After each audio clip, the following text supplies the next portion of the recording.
One of our clients went from never having written music to having their music on Spotify in less than 2 months. And in this video, I'm gonna walk you through the actual music theory and composition tactics we use so you can apply those things to your music too. So one of our newer clients had never written music before. They did choir in high school, but that was about it. They dreamed of making their own music, specifically composing instrumental music to be used in video games. So let's start with the music theory. This client wanted to compose instrumental music, so we didn't need to look at songwriting or lyrics. The problem was that even though this client knew some music theory already, they didn't have a full grasp of the basics. Now, I know from hundreds of reviews of my books on Amazon, the research and testing I did for the books before I published, my personal experience going through the basics at least 5 times in my music journey, and also talking with clients, that taking the time to review the basics was going to help this client actually move faster in the long run. So here's what we did to fix this.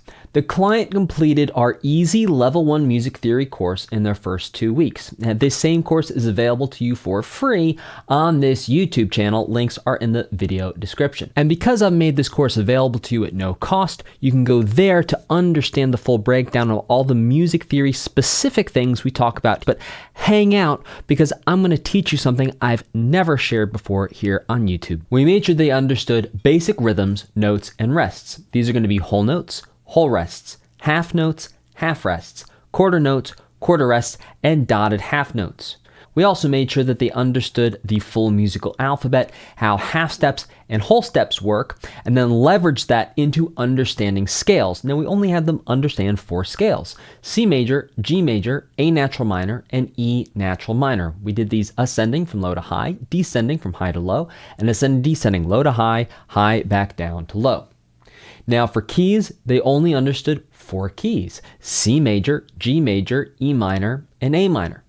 For chords, they only understood the 6 major and minor chords that you can build from the C major and G major scales. Those are going to be the chords of C major, D minor, E minor, F major, G major, and A minor. And then from the key of G major, A minor, B minor, C major, D major, and E minor. We then had them look through 10 songs and understand which notes of the scale or scale degrees were used in the melody for those 10 songs.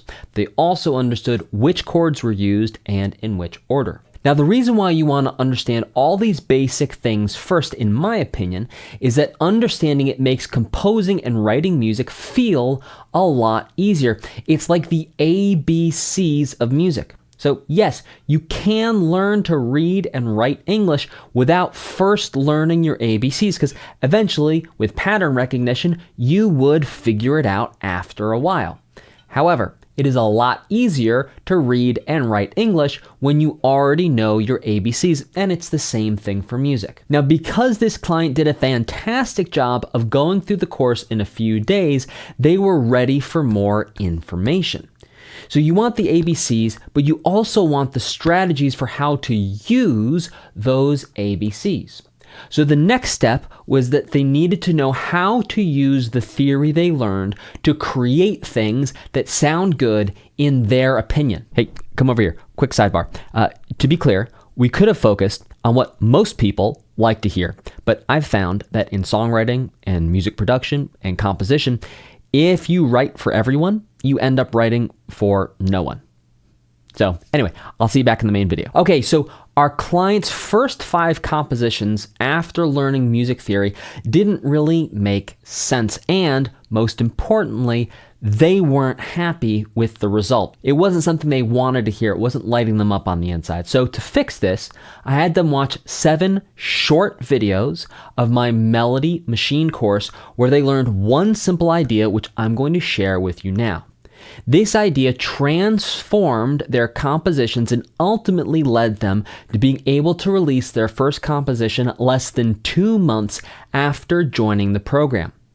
The simple idea is rhythm motifs. Once you see this, you can no longer unsee it. You also can't unhear it because every single songwriter, composer, music creator, producer since forever has used this. You just might not have spotted it before. So here we go. We think about rhythms in terms of letters. So if we have in measure 1 4 quarter notes, we're going to call this A, letter A. Why A? Just because it's the first letter in the alphabet.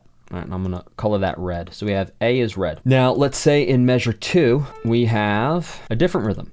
We have quarter rest half. All right, this is going to be our B. And I'm going to color this different so you can see it as well. All right, so we have A and B.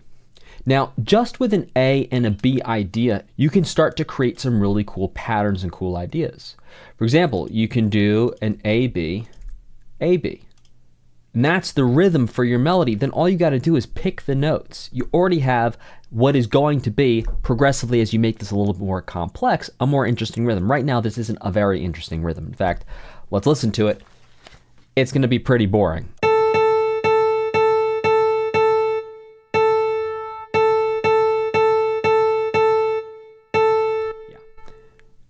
No one's winning a Grammy with that. However, this is the basic building block. And once you understand this principle, you can make your A as complex as you want. You can make your B as complex as you want. So we have A, B, A, B. We could also structure this differently. We could have A, B, B, A.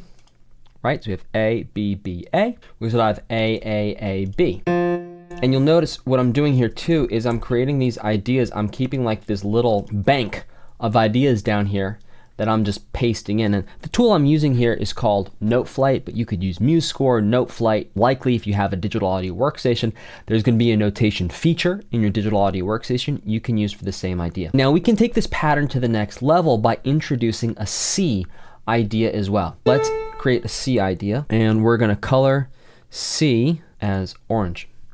I'm using very, very simple rhythms here.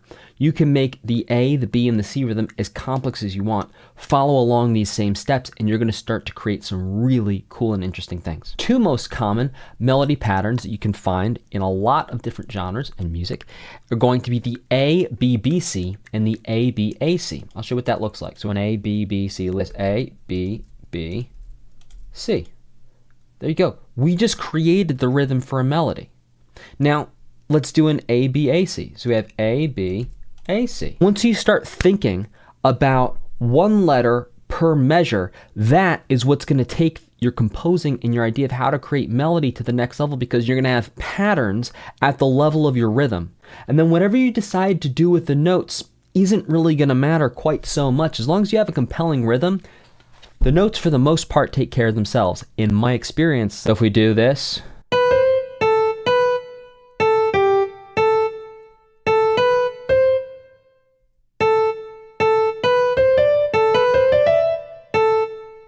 all right, so let's listen to what we have here. Very basic thing.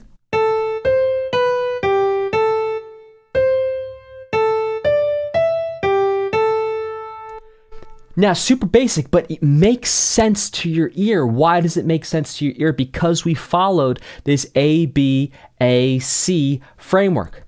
Let me show you a similar idea with an A, B, B, C. So let's get two B's in here instead of an A. So here's an A, B, B, C. We've only changed measure 3.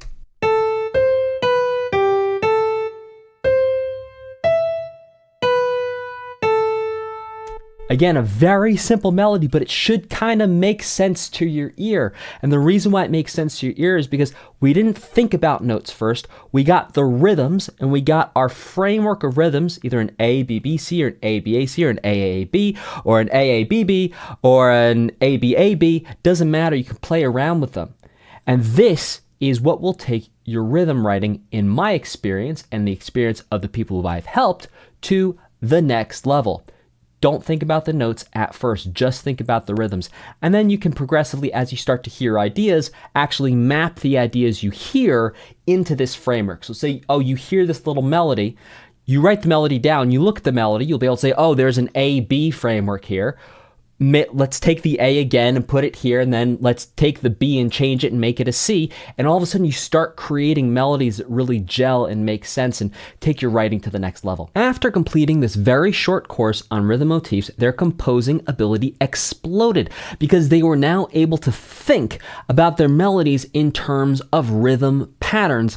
It just became a question of picking the notes that sounded good within that rhythm.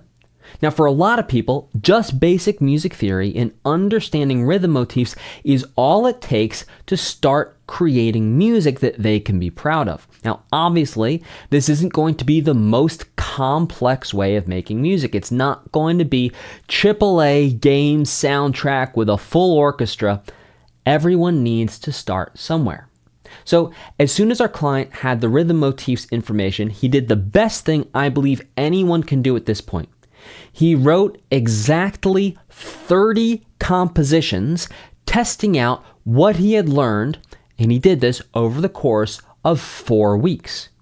Most of these compositions were only 8 measures long and used only what he had learned so far in the basic music theory course and the rhythm motifs from the Melody Machine course. So don't miss this. He used what he learned and created a high volume 30 test compositions. Composition number 31 was the one. As soon as I heard it, I told him, this is the one to release. This one is, to use a word I don't like to use a lot, it's good.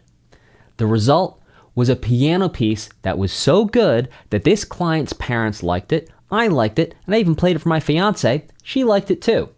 So we took that composition through the release process, and a few days later, it was live on Spotify, Apple Music, YouTube Music, Pandora, Tidal, and almost every other streaming platform. Now you can check out this client's video testimonial here and listen to the piece of music he wrote at the end of that video. So you can check that out right there.